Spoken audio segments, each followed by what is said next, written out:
Hi everybody, from me in Nova Scotia. My name is Donald Robertson, and so welcome to the Modern Stoicism YouTube channel and the week 2 webinar for Stoic Mindfulness and Resilience training. And I should mention we've got Mookie Dog in the corner there. I don't think you can see her just now, but she'll probably jump in her chair at some point and say hello. We might even get a little bark from her at some point. Like I said, I'm in Nova Scotia today, and if you guys want to just introduce yourselves and say where you're from, that would be cool. Also gives me a chance just to confirm that you can all see and hear me okay. So I'll have a look at that in a sec, just to check that the broadcast is all fine. And then I'll go through the agenda for today. Let's have a look. Hi again, Scott. Hi everybody, sound's working, we're all good to go. Okay, let's get started then. Introduce yourselves and say where you're from. That would be... Oh, we don't want feedback. Cool. Alright, so the agenda for today, start off with some introductions, then I'm going to do some brief housekeeping stuff, then a little bit of news. Then the main part of the webinar today, when I'm going to give you an overview of week 2, I'll respond to your comments that you've made online on the course. And then finally, I'm going to respond to your live chat comments. So you can start thinking just now of any questions that you want to post in the live chat area. And there's a 30-second delay. So I'll maybe look at those periodically, but mainly I'll go through and review them at the end and try to answer the majority of them.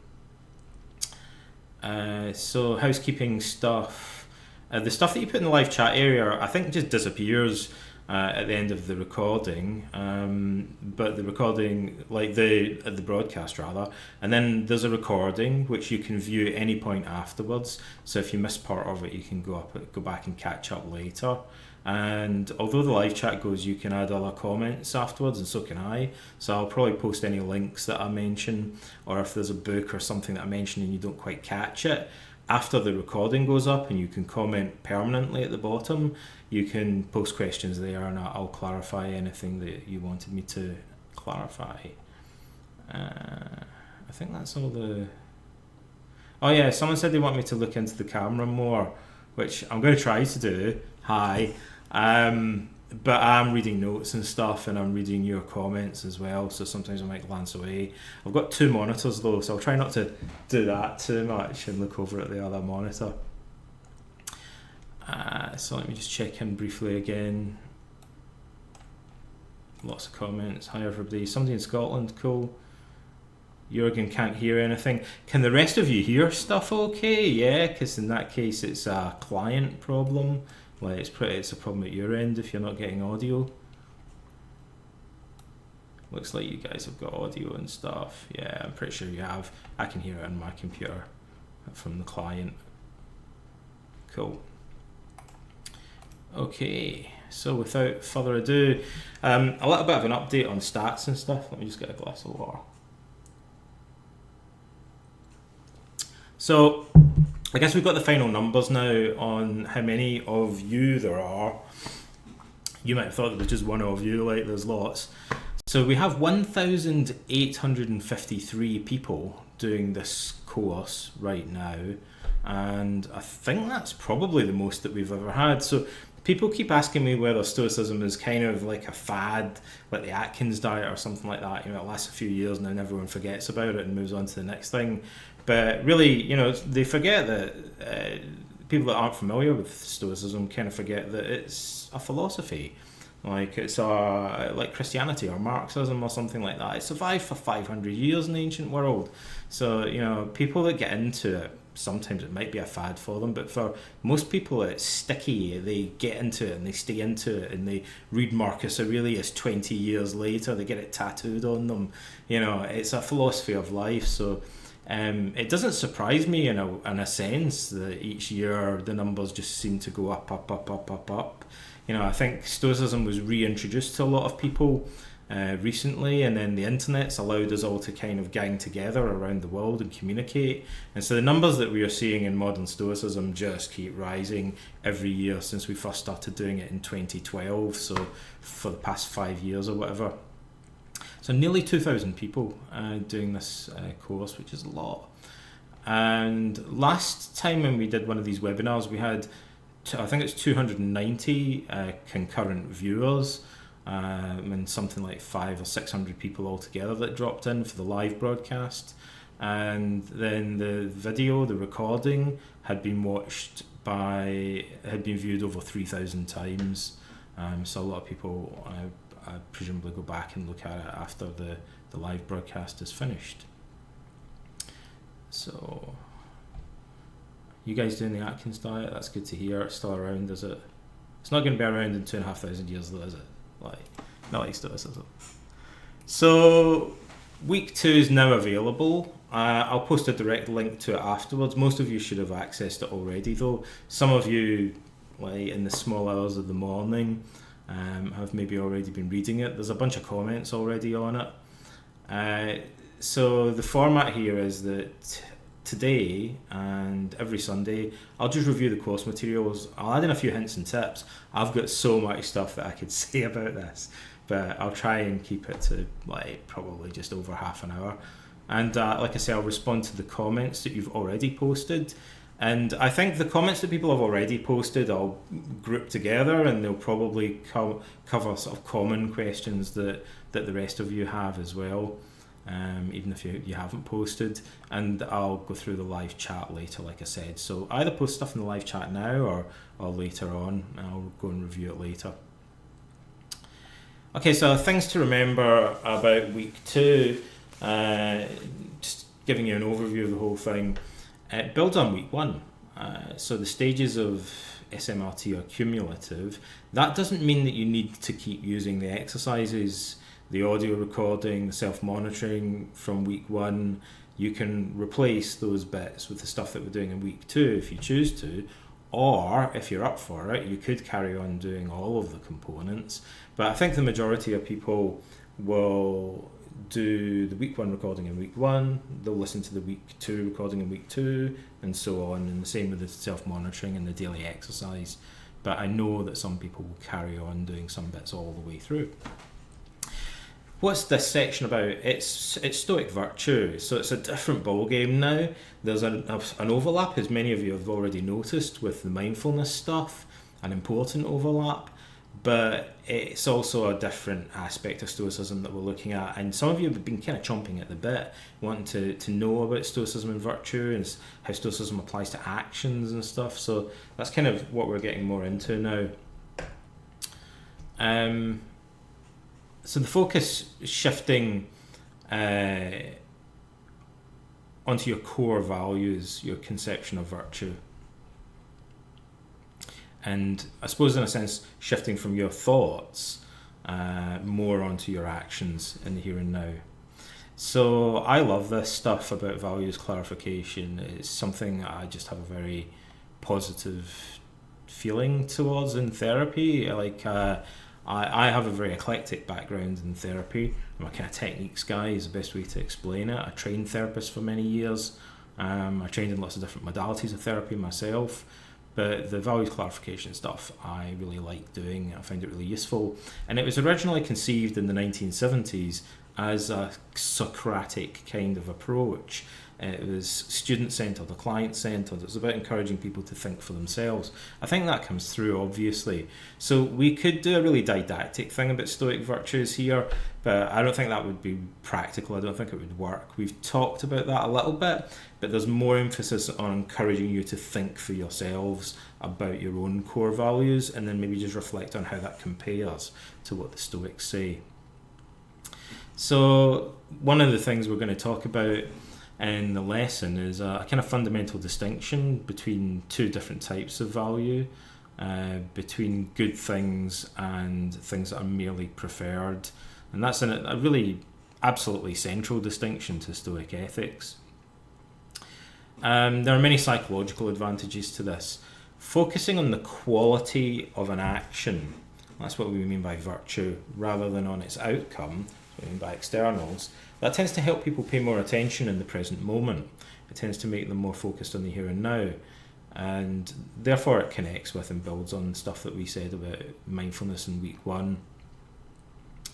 you need to pay attention and be mindful of the here and now in order to tell whether you're acting in a way that's consistent with your values or not, basically. Although we will also look at planning things and reviewing things retrospectively as well. I've said this already, but you don't need to embrace Stoic ethics wholesale for the sake of SMRT. In a sense, we're focusing more on the meta-ethical aspect, what like values mean in Stoicism. The discussion in the comments section in week 2 is, in a sense, even more important, because in order to clarify your own values, it helps to talk to other people about them, and it helps to listen to what other people are saying when they're posing the same questions to themselves and reflecting on their own values. So the very process of discussion, this social learning aspect, is integral to values clarification. So get into the discussion areas in the course and use them. It only takes a couple of minutes, and you'll get more benefit than you anticipate from doing that, I would predict. We make a distinction in modern psychology between intrinsic and extrinsic goals. So this is a familiar idea in modern cognitive behavioural therapy. I'll talk a little bit more about that later, but you can phrase it like that if you want. This distinction is not identical to, but it's very similar to the distinction between virtue and preferred indifference in Stoicism. And also there's a distinction in REBT between demands that people place on things and rational, flexible preferences that they have, which in some ways is kind of similar to this idea. So in REBT it's thought to be neurotic or unhealthy to rigidly, in an absolute sense, demand certain outcomes or certain reactions from other people. Ellis diagnosed that as being at the root of many psychological problems. In Stoicism, in a sense, we're doing something very similar. We're getting people to place less intrinsic value on external things, other people's opinions, wealth, like the outcomes of your actions and so on. But that doesn't prevent us from having a kind of detached, rational, flexible preference about external things. We can prefer things without demanding them, if you want to put it that way. There's an analogy that you find in the Stoic literature of a scale. External things do have a kind of value, which the Stoics call axia, but it's incommensurate with the value that virtue has. So the way they explain that is if you had a set of scales and you could put virtue on one side, and then you put external goods, like things that have axia or selective value, preferred indifference, you put those on the other side, you would never be able to put enough of them to tip the scale because there's no comparison in value. So it wouldn't matter how many gold coins you heap on the other side, it would be never enough, according to Stoic ethics, to outweigh the value that virtue, wisdom, justice, character traits like that have. So these coins have value, but it's never going to add up to be the value that virtue has. It's a different, qualitatively different type of value. It's a value that's useful in planning action, but not a value that the Stoics believe is of any relevance to evaluating whether someone's a good person or not, or whether they've lived a good life or not. And they explain that by saying things like money is used well by the wise, but it's used badly by fools. So therefore money in itself is neither good nor bad. It's just a means to an end and shouldn't be confused with the end itself.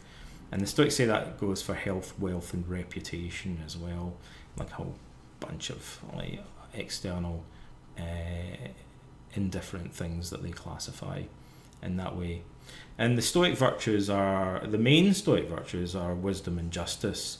And that's because the Stoics believe that we're intrinsically rational and social beings, and so to excel in reason and to excel in terms of our social relationships would require wisdom and justice. And the cardinal virtues also include fortitude and temperance, or if you like, courage and self-discipline. The Stoics probably disagreed a little bit about how they defined some of these virtues, And those two virtues seem to be less central for some Stoics. They're required in order to overcome the passions so that we can live in accord with wisdom and justice. So we wouldn't be able to live with wisdom and justice unless we also had the virtues of courage and self-discipline. We could overcome fear and endure pain and when it's appropriate to do that, and we could master our desires and curtail unhealthy desires when it's appropriate to do that. That, I think, is what Epictetus means by his famous slogan, endure and renounce. I think he's referring to the two Stoic virtues of self-mastery. Research on values today shows that people often arrive at similar conclusions when they reflect on them, and they often arrive at personal values that overlap with the cardinal virtues of Stoic philosophy. Just as an interesting observation, like when you ask people to reflect on their values, they'll often also identify other ones that the Stoics didn't identify, and that's fine, and you guys will as well. But just to get you thinking about it, like one of the most common ones that people will choose is creativity as something like a virtue, as a core value. And I guess the Stoics would say about that, the creativity itself can't be a virtue, because someone could be a creative torturer or a creative serial killer, and that would be bad. But a creative philanthropist or a creative artist might be potentially good. So they would say creativity in itself is neither good nor bad, but it depends on the use that you're making of it. And then you could ask, well, what are the other qualities that make creativity a good thing or a bad thing? And digging deeper in that way would get you closer to the virtues. So that's something that you might want to reflect on. And this idea of kind of like digging deeper we'll come back to as well. Some of the values clarification questions I'm going to go over now briefly, and then I'll talk about the other components of the week. So Marcus very concisely just tells himself, keep asking yourself, what kind of mind do you have? What sort of person are you being in each moment? And are you being a good person or a bad person? You could ask yourself, what's ultimately the most important thing to you in life? What do you want your life to stand for or be about? What would you most like your life to be remembered for after you've died? What sort of things do you most want to spend your life doing? Those are very direct questions that would help you reflect on your core values. And you might also ask yourself, what sort of people do you admire in broad terms, or pick specific people that you admire? What is it that you specifically admire about them? Imagine the ideal sage. What is it that makes them the ideal sage? And these kind of questions are useful. Also, if you value something, ask yourself, what do you value it for the sake of? Why do you value it? And chain that question over and over to dig deeper and deeper at your underlying values. So you might say, well, I value prosperity. What do you value prosperity for? So I can look after my family. And what do you value that for? Because that's the sort of person that I want to be in life. Well, now maybe you're getting closer to a definition of virtue or a core value. One of the exercises that we've put in is kind of separate but related, is to consider what things you actually desire in life. So if you look at yourself from the outside, what are the things that you spend most of your time acting as if you value? You know, what do you actually pursue in life? And then think what character traits you consider to be most healthy, and then think which character traits you consider to be most praiseworthy. And then ask yourself what your life would be like if you dedicated more time to doing the things that you consider healthy and praiseworthy. In a sense, that's fundamentally what the Stoics are asking you to do. The daily exercise for today, for this week, is a version of something called the Benson method. It's a very well-known, very simple meditation technique, and it's asking you just to connect with the concept of virtue and to reflect periodically on what virtue means for you, what your core values are, simply by meditating on a word. It's a form now of more like a concentrative meditation technique. And I mentioned that distinction, I think, in the last webinar between contemplative and concentrative styles of meditation. This is more of a concentrative meditation. It's about probing deeper into the meaning that something has for you. we're going to look at activity scheduling, which I'll come back to in a moment, but one activity might be doing that technique. So even if you feel that you don't have an opportunity to act with justice, you might find that something worthwhile would be contemplating the meaning of justice. So when people try to live in a way that's more consistent with their values, sometimes that means doing things, and sometimes it means reflecting on their values. And both of those might contribute to a more meaningful lifestyle, basically. The audio recording is pretty short this week. It's about preparing for the day ahead, and it covers some of the themes that we are talking about in this week. The reserve clause, acting in accord with values, and so on. The self-monitoring exercise is basically marks out of 10 for virtue, like reflecting on how well you've lived in accord with your core values. It sounds almost glib, but it's a very simple and a very powerful technique.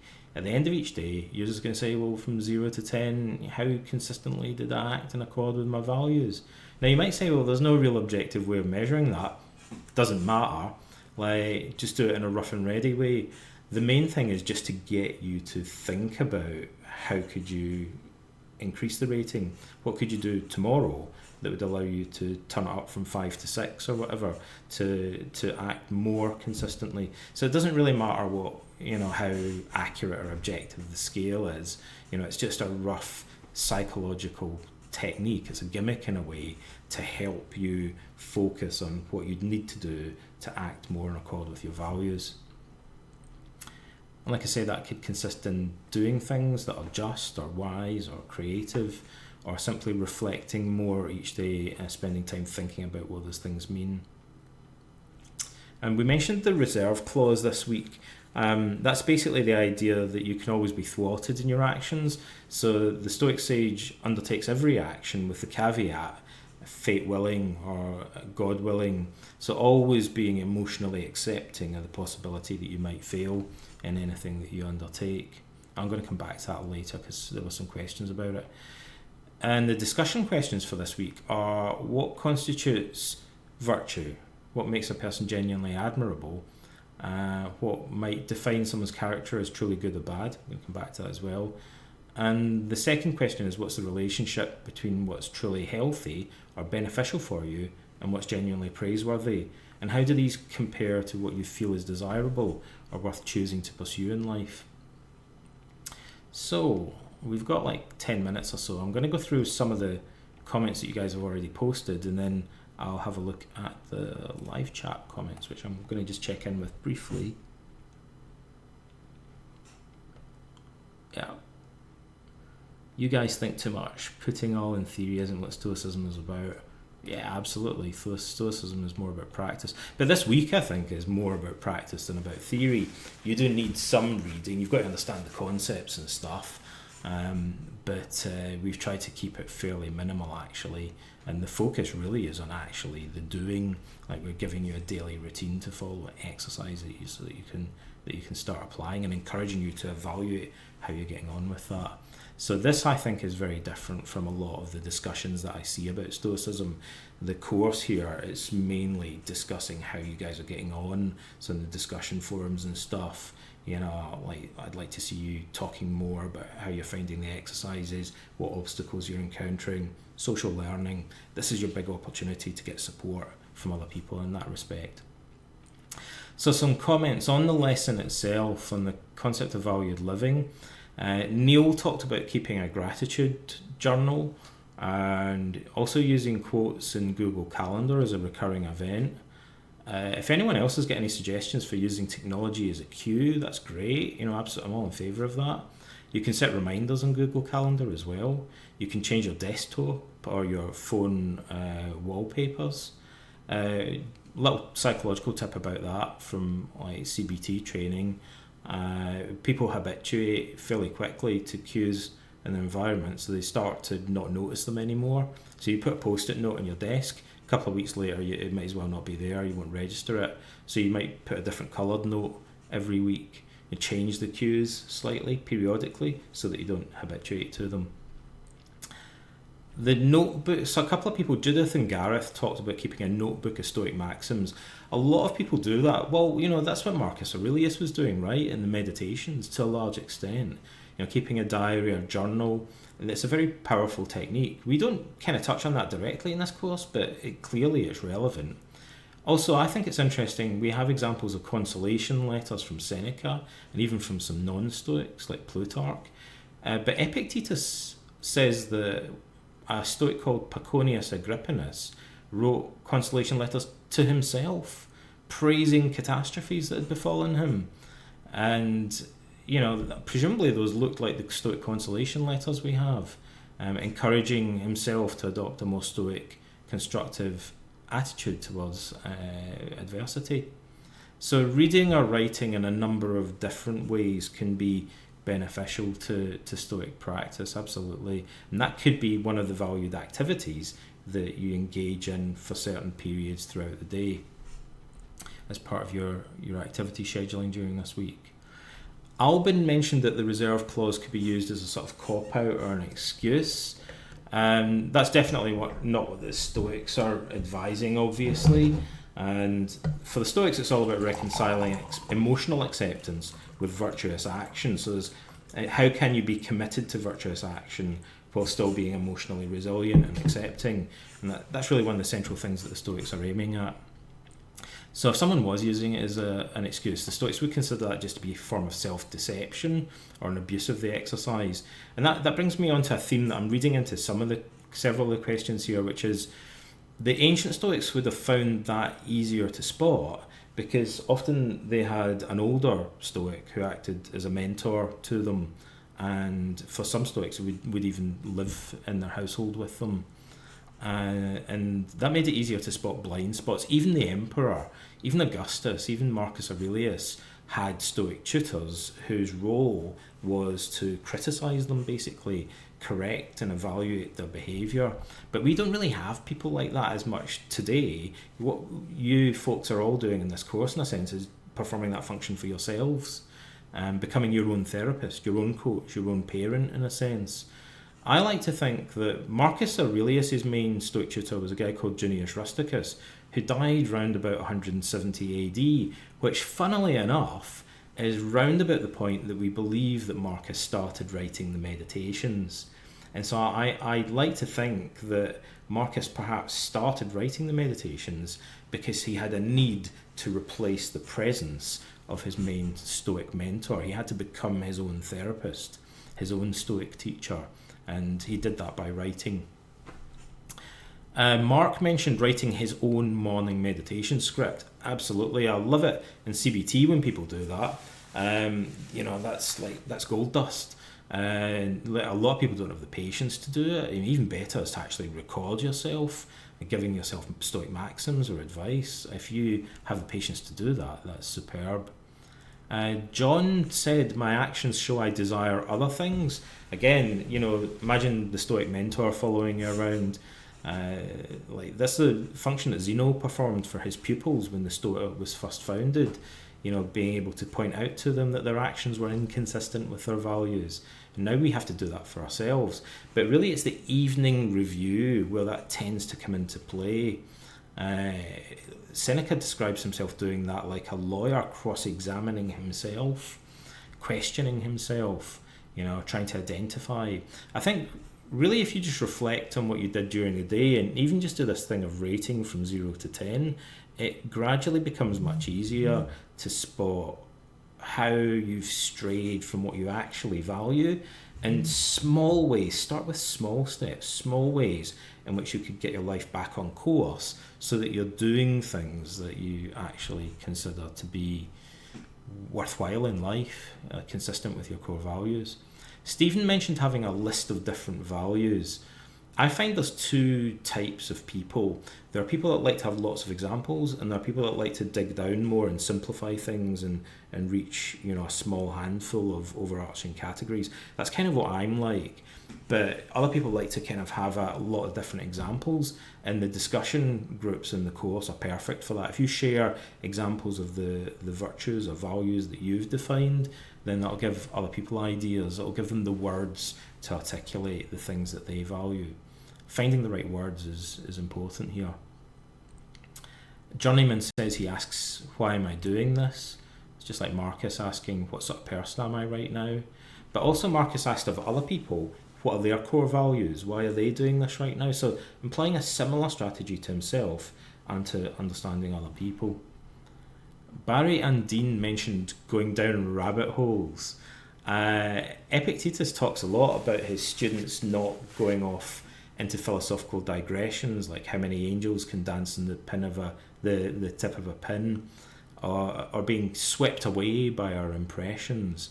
Modern research in psychotherapy shows that perseverative thinking is a very common problem.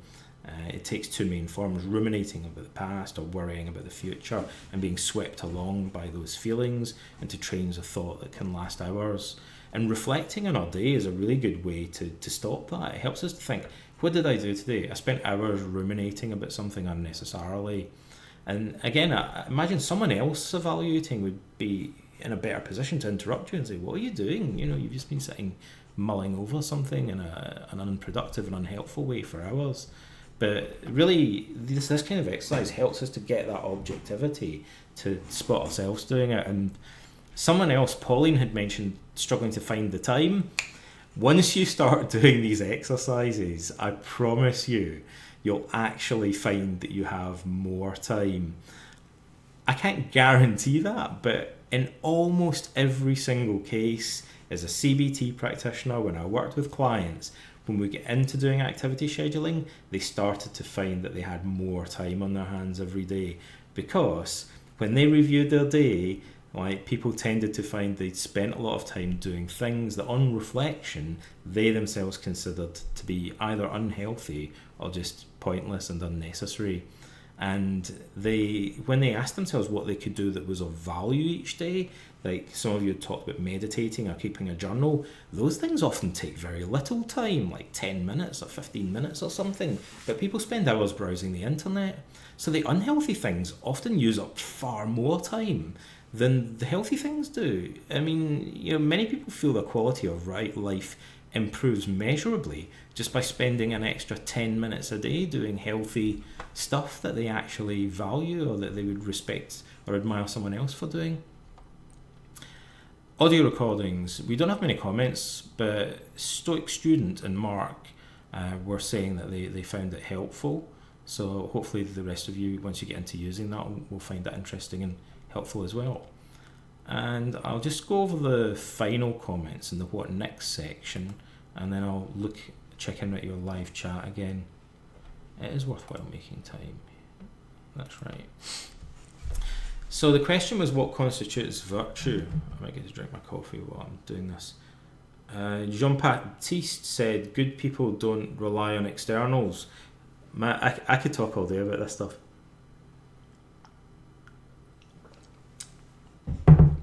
Some people say the Stoics are kind of vague about what virtue consists in, and there's some truth in that.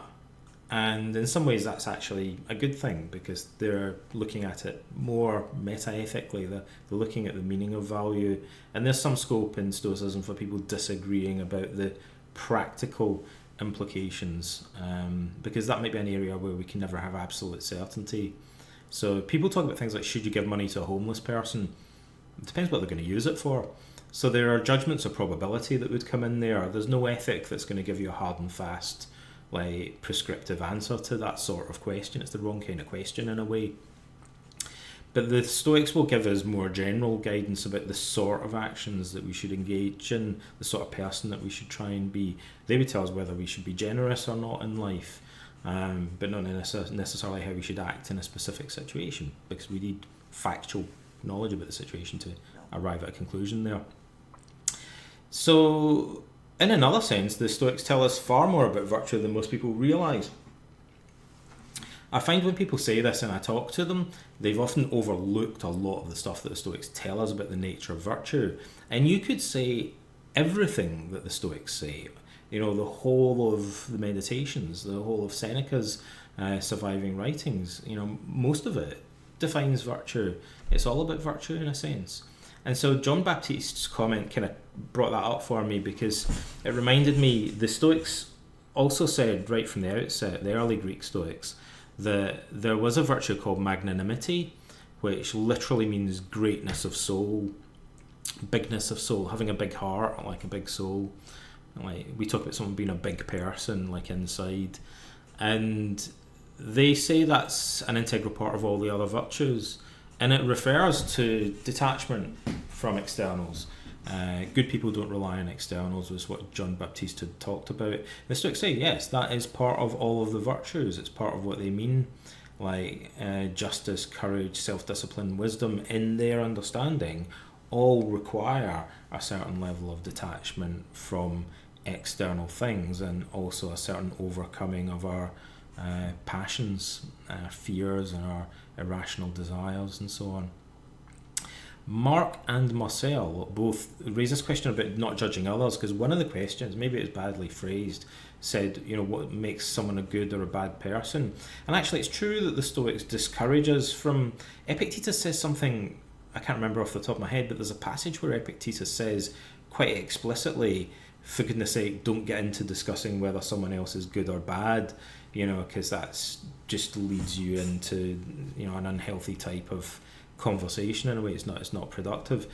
But there's another sense in which the Stoics think, of course, we should judge the characters of other people, because in order to learn from them, we have to decide whether they're worth emulating or not. And so, for example, when Marcus Aurelius, if you want to think about it this way, says that Antoninus, his father, the preceding emperor, is a great role model.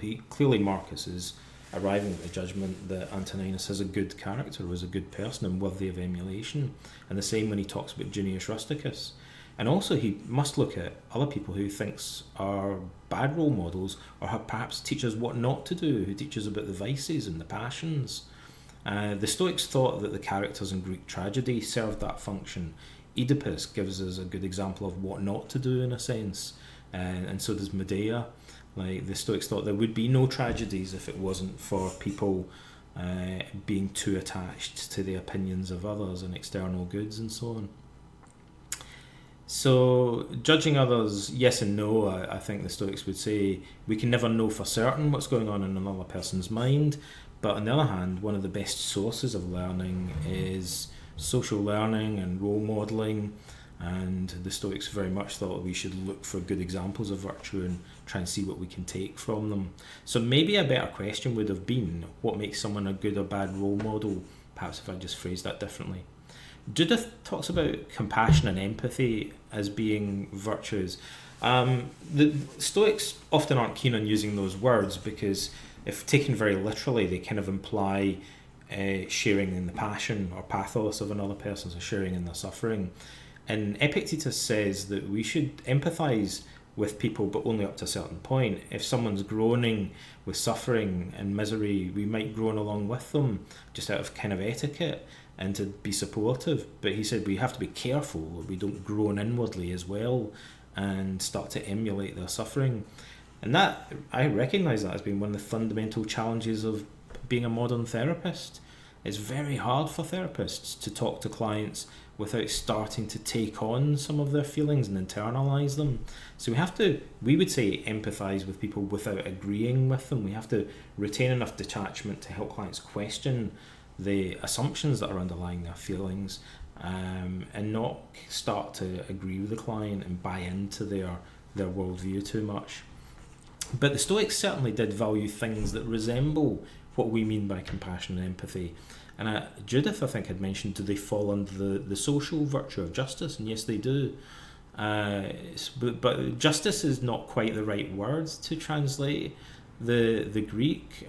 Sometimes it's translated as righteousness or just morality. It's broader than what we mean by justice. It includes, for example, the way a mother would look after her children, and like the attitude that people have to the gods and stuff like that. So really, it might be better just to say social virtue. The Stoics subdivided the cardinal virtues. And justice they divided into two main categories, and one was fairness and the other one was kindness. And I think perhaps if we took that subordinate virtue of kindness and maybe focused on it a little bit more, it would help to redress this imbalance in the portrayal of Stoicism that is, a little bit self-centered or uncaring about other people. So there are terms that are used in the Greek that, roughly correspond to what we mean by things like compassion and empathy. Particularly in Marcus Aurelius, on almost every other page, Marcus talks about these feelings of natural affection and virtues of kindness. Which leads me on to the last one that I pulled out, which was Lyman talking about the word virtue and the translation of it. It is difficult to translate that word. Conventionally, it's arete in Greek. Conventionally, it's translated as virtue. It originally meant courage, as I understand it, but by the time of Socrates, it had come just to mean excellence in general. So a horse would have arete if it was fast and strong. A building could have arete if it was beautiful and sturdy. It's a very broad concept, like what we mean by having positive qualities or character strengths, for example. It's broader than what's meant by Christian virtue, but there isn't really a good phrase or word in English that conveniently translates it. So, apart from excellence people use, but in certain contexts, grammatically, the word excellence doesn't quite sound right. It also, I should say, implied healthiness to the ancient Greeks, as in mental health or a healthy attitude towards life. And you could say also basically for the Stoics it means flourishing, and also implies what's praiseworthy or honourable. Again, this idea that what they think is mentally healthy, natural and honourable for Stoics, they believe if we dig deep enough into these concepts, they all potentially coincide. So, those were all the questions that I picked out to respond to. I'm sorry if that seemed a bit rushed. I'm going to have a quick look through your comments. I've now figured out I can pop this out and read them more easily. I might do this in kind of reverse order. Judith is listening, that's good.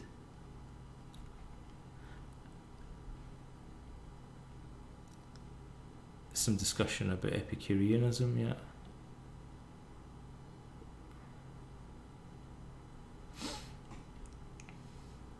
Do they ever discuss virtue and ethics? Is that in relation to something else?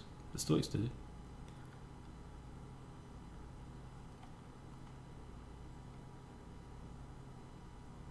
A lot of discussion about justice and stuff like that I'm seeing. I'm not sure if I see any actual questions that you want answered. Let's have a look.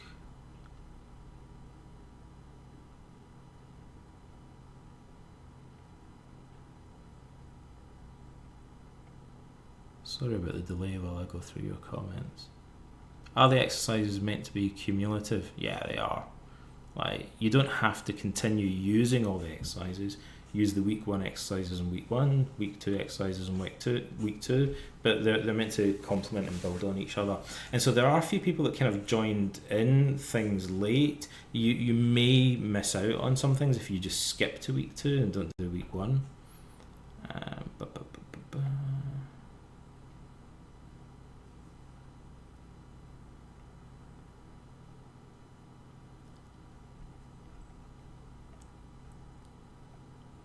Cool.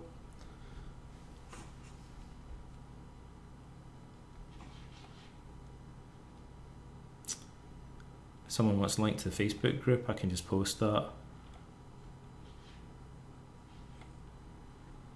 Okay, bit of discussion about Epicureanism. Probably not going to say anything now about Epicureanism. I think Epicureanism is a really interesting philosophy. I'll make a couple of random reflections on that before we finish up, because I see you guys are talking about it a little bit. Epicureanism, I'm curious as to why there isn't an Epicurean week, and it has been discussed for as long as there has been Stoic week, but it never really took off.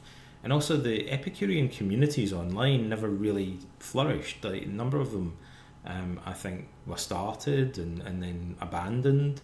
Like, for some reason they didn't seem to kind of gel in the way that Stoicism did.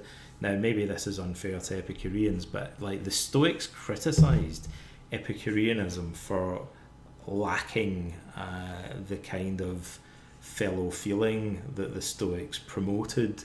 And, I do wonder whether there are aspects of the philosophy that are less conducive towards community forming than Stoicism. But I'd love to see that. I'd support 100% if Epicureanism could be used as, and it'd be pretty cool if we could have a head-to-head trial where we have Stoic week versus Epicurean week, and we randomise people between the two groups or something. I'm sure the media would love that, but it would be interesting. And I'll finish that by saying, there are a lot of good things I think about Epicureanism, but there are, to me, as a third wave, a modern cognitive behavioural therapist, there are aspects of Epicureanism that seem very problematic. There are one or two things in Stoicism that are problematic, but there are the concept of pleasure is the highest good, and the absence of pain, or ataraxia, is the supreme good, are psychologically problematic in the eyes of most contemporary researchers in psychotherapy. And there are some issues there that the Epicureans that modern writers in Epicureanism don't seem to engage with in the psychological literature that I think really have to be engaged with. Like, they need to very carefully redefine their philosophy to avoid some of the psychological problems that have been identified by researchers in psychotherapy. They're having too much fun. They haven't got time for the courses. Yeah, I like that idea. Let's leave it there.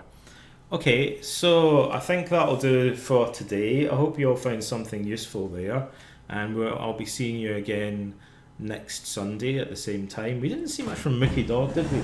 Mickey, do you want to come and say hello? Sorry, were you sleeping? Were you dreaming? I don't know if you're on camera. She's here anyway. Right. So, thanks for coming along, everybody, and sharing your thoughts. And it's goodbye from me, and it's goodbye from Mickey Dog, and I look forward to seeing you on the course and at the next webinar. Goodbye, everybody. Goodbye.